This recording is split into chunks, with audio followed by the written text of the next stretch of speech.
Hi, how you doing? Tim here. Hadn't made a video here in a little bit, about a week or so, and thought about time I did another one here. So I've got a new cartoon that I'm getting ready to work on here. I'm going to scan it in and get it ready to color. I'll explain the cartoon a little bit here. Apparently, a gentleman named Scott Pruitt, who's in charge of the EPA, he has had a soundproof phone booth put into his office for secure calls. And this is at a cost of $43,000.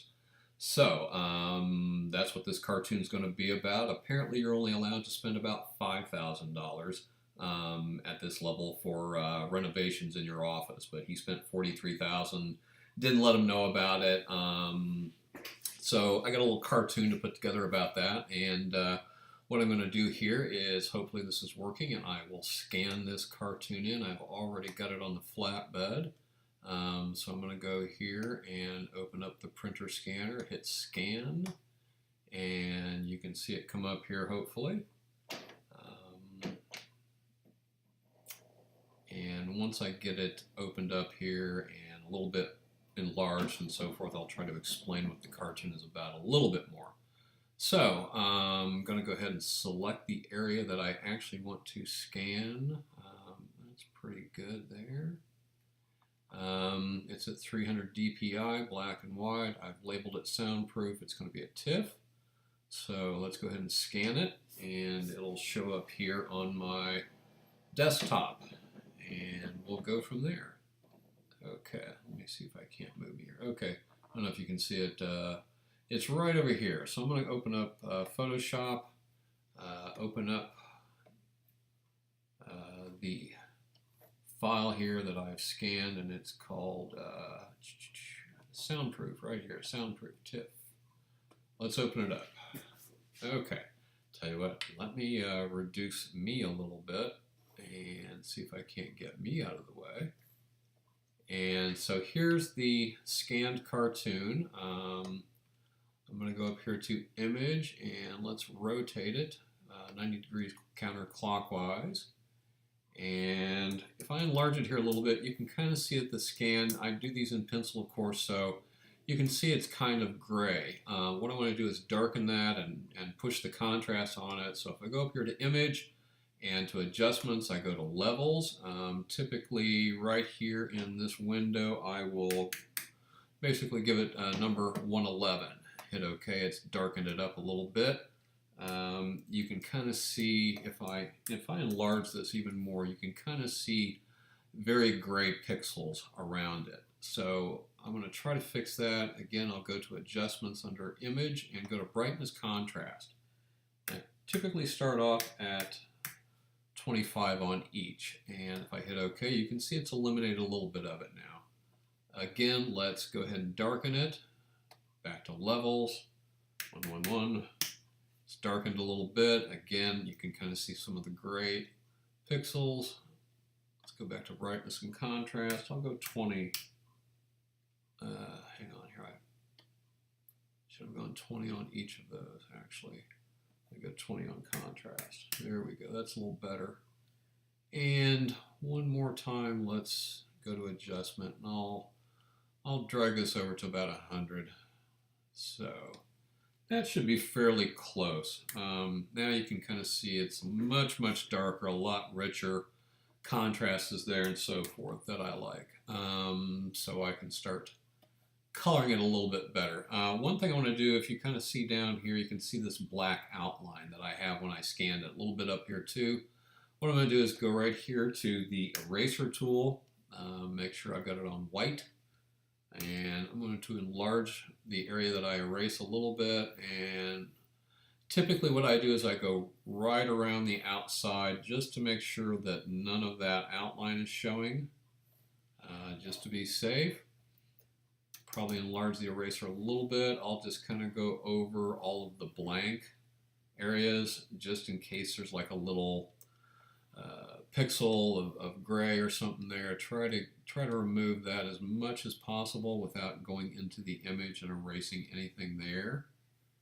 Okay, now what I can do is a little bit more detail. I can enlarge the image, and I can go into some smaller areas like this and get rid of little areas of black and gray and things like that. Just little mistakes here and there that I want to get rid of at this point. There's one right there.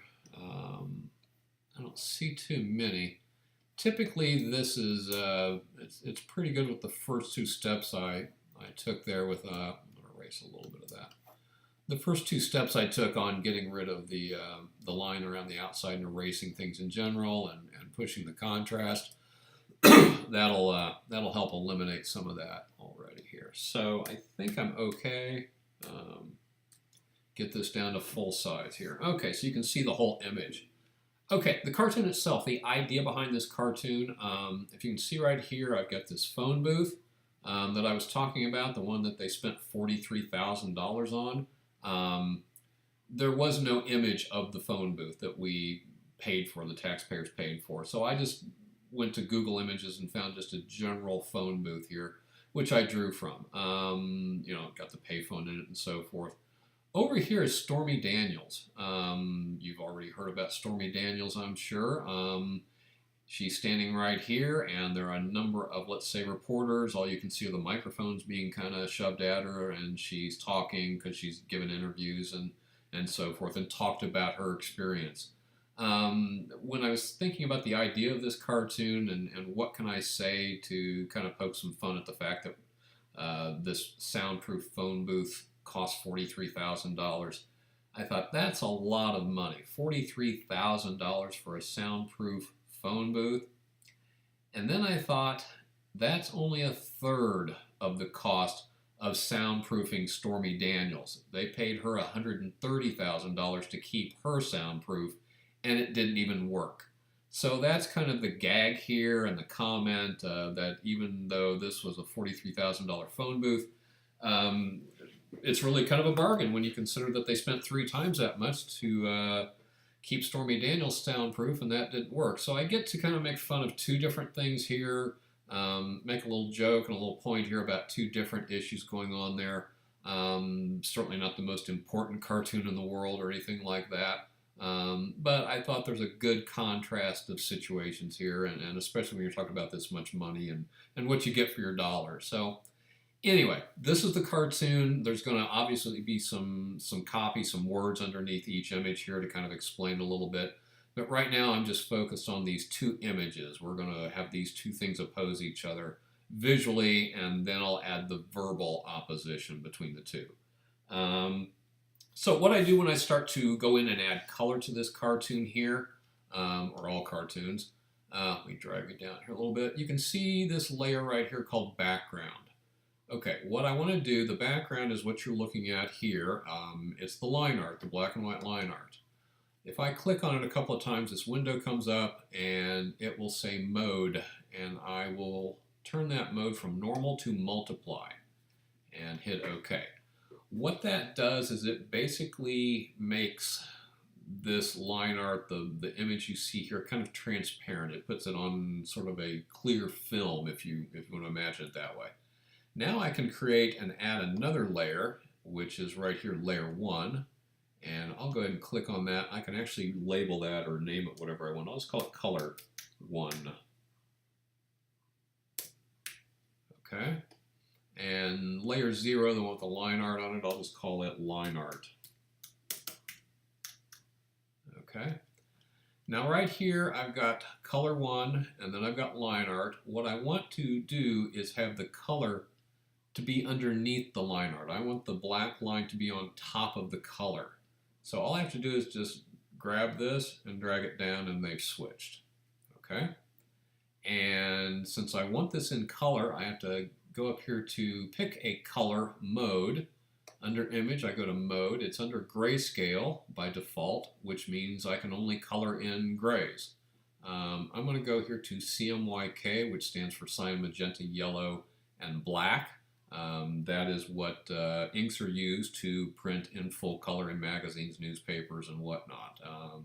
So that's what I'm going to go in. I'm going to go into CMYK, and it's going to ask me a couple questions. I do not want to merge, okay, and so forth. Now, if I go over here, I don't know if you can see this little square here, it's yellow.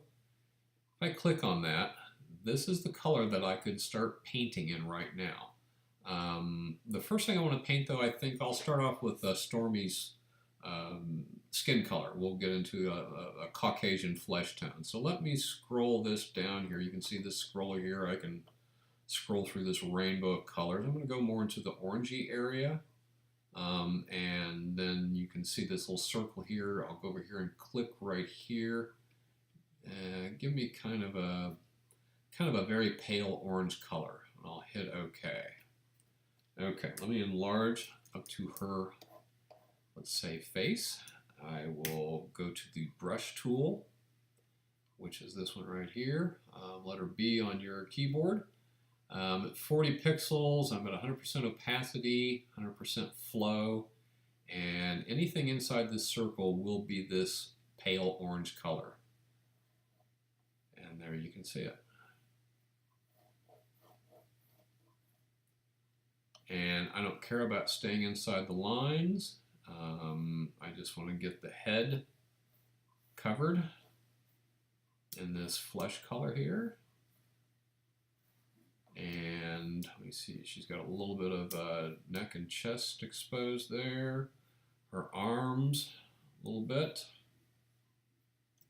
And a little bit of her feet here in these capri pants. You're going to see a little bit of that.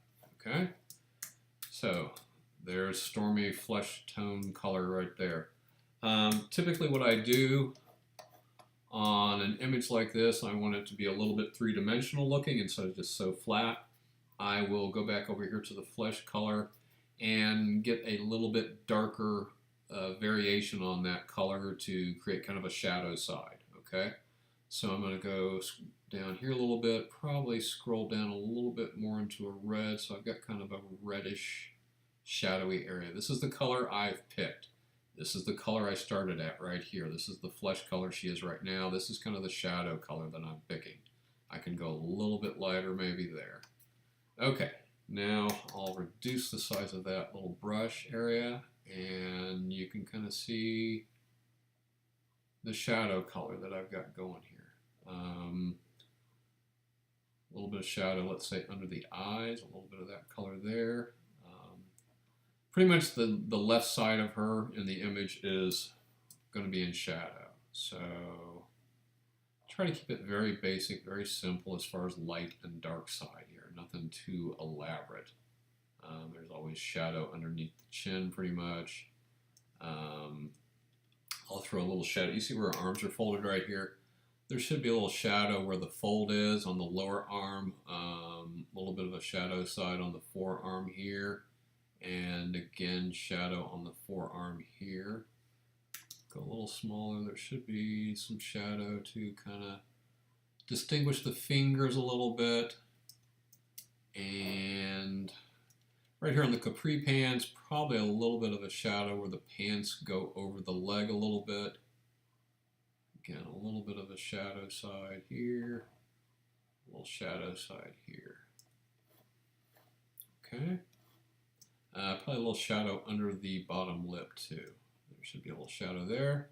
And there's almost always a shadow underneath the nose because the nose sticks out, and typically the light source is from above, one or the other. Oh, you can kind of see these little wrinkles in her forehead here. I'm going to throw just a little slight shadow to kind of push those a little bit. So there we go. Not too bad. So those are some basic shadow areas that I've got going here on her flesh area. I'm going to go a little bit darker now, do another little heavier, darker shadow, go a little bit darker on the color, a little bit more into red, and now you can kind of see just a little bit, pushing the shadow just a little bit more in certain areas, not everywhere. Under the nose would probably be a deeper shadow. Under the chin or under the lip here, under the chin should be a deeper one. Right here where the two forearms cross one over the other, that should be a little deeper. And probably in this area here too, because the hair will cast a little bit more of a shadow since it's going over her forehead a bit. Okay. So there we go, not too bad. Maybe a couple little areas here. Just to push dark and light, give the illusion of depth a little bit. Now let's go back. I hit the letter I on the keyboard. That comes up with a little image here of an eyedropper. With that eyedropper, I can pick a color that I've already got. So I'm going to pick the lighter flesh tone, which is right here now, switch it, and I'm going to go to a little lighter version of that for kind of the lighted side of her to paint. Okay, so now I can go just along this side of her in some areas to kind of show that the light's hitting from this side. Let's go on the cheek here, this area. Just like the nose is going to have a lighter area right here. And maybe a little bit on the chin, a little bit here on the upper forearm on both arms. This helps, like I said, it helps give it a little bit of depth, helps separate imagery a little bit, gives a little bit of separation between areas, and so forth. Also, let's do just a slight bit here on this wrinkle line here. It'll help push that wrinkle a little bit more visually. Okay. So that's not too bad where it is right now. Not too bad at all. I'm going to go here and select pure white. Okay. What I'm going to do here is create the white in the eyeballs for Stormy here. Give her big white eyes.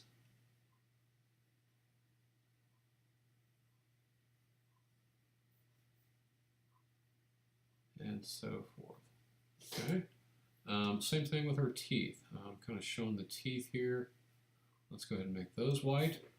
Let's go ahead, her mouth is open here. Let's give it a kind of a dark, like cavernous color.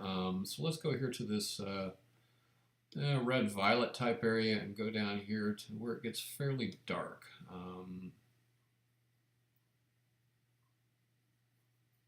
Push that a little bit. That's looking a little bit better. Let's do her upper eyelids here, like she's got some mascara on. Maybe kind of a blue-violet color. Something like that, maybe. Okay. Just kind of a violet here.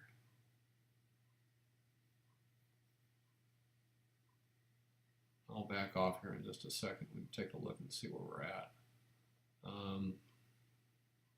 Nice thing with working on a computer like this, you can actually just kind of push a couple of buttons and it can enlarge or reduce, and it's kind of nice. It's like just kind of stepping back from your work and giving an overall look at it and seeing where you're at. So let's do that. Okay. So you can kind of see Stormy, the flesh colors coming through pretty good. The face is pretty much worked out a little bit. The eyes are kind of popping a little bit and so forth. Let's do her lips a little bit. Let's go into the lips here. Let's assume Stormy would have some serious lipstick on. Let's go up here to kind of a pinkish area. Pretty bright pink color right there. Do the lower lip.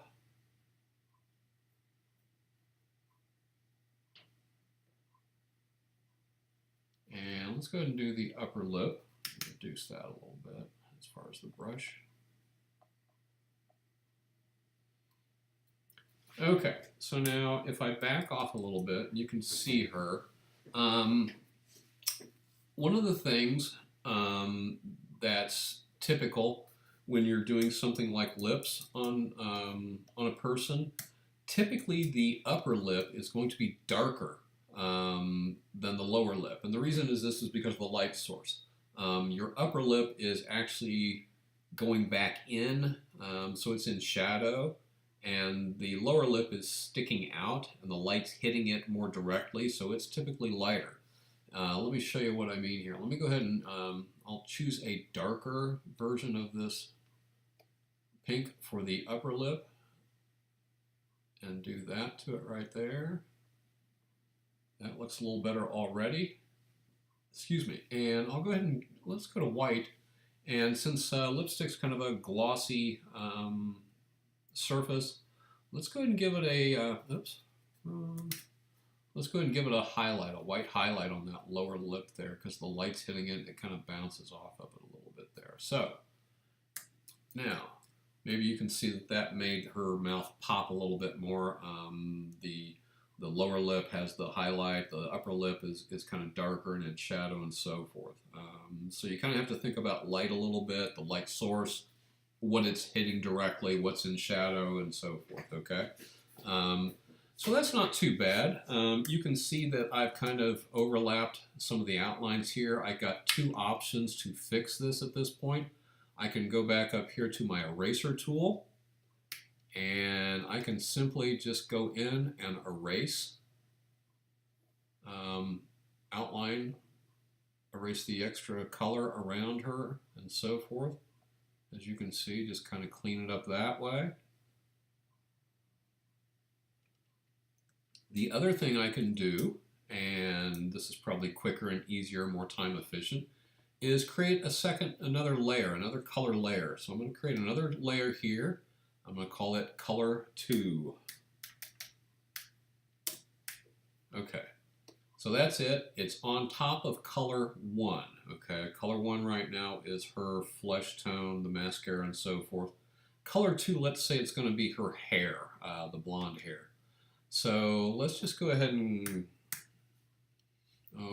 create a yellow color here for her hair, which is kind of a bright yellow color. I'm on layer 2, which is on top of layer 1. And there I'm starting to color the yellow of her hair, okay?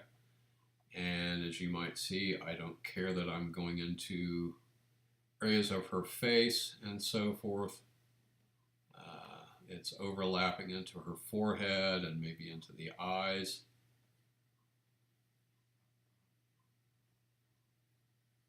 And I'm just getting down a base color of yellow. But you can kind of see that I've gone into some of the face here with this. So here's where I would go into my eraser tool and start erasing the yellow. And now the flesh color that I had underneath it is now still there. I'm just kind of eliminating the yellow on top of it so you can see the flesh area coming through, okay? So it's easier to just erase once than to erase twice, and that's really all I'm doing here. So I can paint over the top of anything as long as it's a different layer and have it come through, as long as I still go back in and get rid of the excess and open it up, and you can kind of see her forehead is still there. It's not changed or anything. As long as I get rid of the yellow where I need to, her forehead comes through. Okay, lower lip there, get rid of that. And so forth. Then I can go into the outside here and I can start eliminating some of the extra yellow on the outside, like that. And so you just kind of go back in and you clean it up. It's a little bit easier to erase sometimes and to try to stay within the lines when you're coloring. So there are little secrets like that, not really secrets, but the proper way to use layers to make things a little bit more time efficient on your work. So what I will end up doing here is I will go back into this cartoon even more, and I'll keep working on various layers and separate areas of imagery and color and stuff like that with various layers. It makes it go a little bit quicker. Plus, if you have to go back in and make changes, it makes it a little bit easier. I can go back in and change hair colors and stuff like that without having to worry that I'm messing up the face or her blouse or something like that. So what I'm going to do is continue to keep working on this cartoon and coloring it, and I will come back with another little video to kind of show you how I handle the typography on it, what it's going to say, and show you more of the final version of what this cartoon looks like and how I proceed from there. But I thought, this is enough to get started here and kind of show you the process. like the hair, the yellow hair here. I'm going to go back into it. I'm going to have darker areas and lighter areas again to give it a little bit more dimension. Same thing with her clothes. Once I get into the phone booth, I'll do the same thing too. I'll think about light and dark and so forth. And when I get both of those images pretty much done, I'll probably come back and make another little video on how I create the typography that goes into this. Okay, so that's it for now. Hope this was informative and that you got something out of it. And hope you like the cartoon here next time I open this video up, and you'll see the cartoon all done, and hopefully you like it. Thanks a lot.